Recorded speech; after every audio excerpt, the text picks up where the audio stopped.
name's Scott Trowbridge, and I'm the Portfolio Creative Executive for our Star Wars content in all of our parks, resorts, and cruise lines around the world. Hi, I'm Doug Chang. I'm the Vice President and Executive Creative Director for Lucasfilm, and I oversee all Star Wars designs for our films, our theme parks, our new media. I get to basically have a lot of fun designing Star Wars.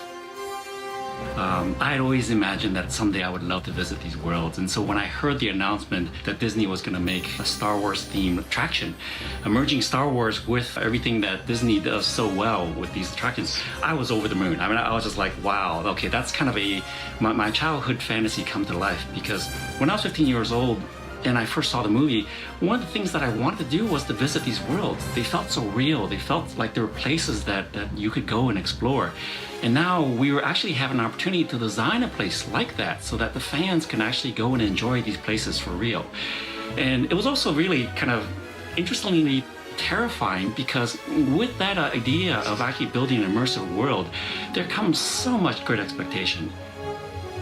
For me, one of the things I felt was very, very important from the very beginning was to not make this a memory of Star Wars, but to make this about the future of Star Wars, and to make room for the guest in this, a place where you can live a new Star Wars story, a place where you can live your Star Wars story, so that we could draw you in as an active participant and a citizen of this galaxy, and not just a spectator that's watching it from a distance, that's watching it from afar.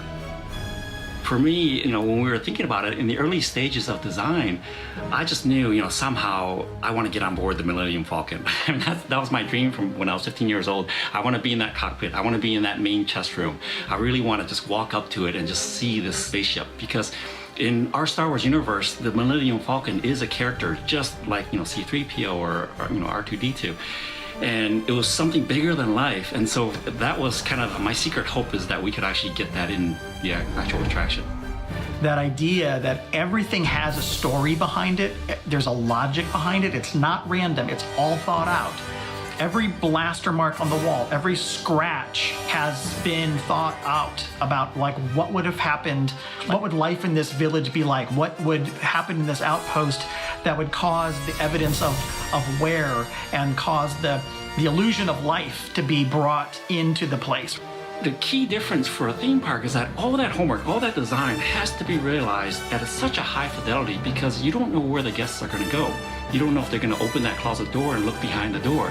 And that illusion of reality can't be broken. It has to be seamless in terms of that. And that's where, everything, all the details that Scott had mentioned has to be recreated at such a high level where, the guests, when they look at something and they touch it, it has to feel real, if not exactly real.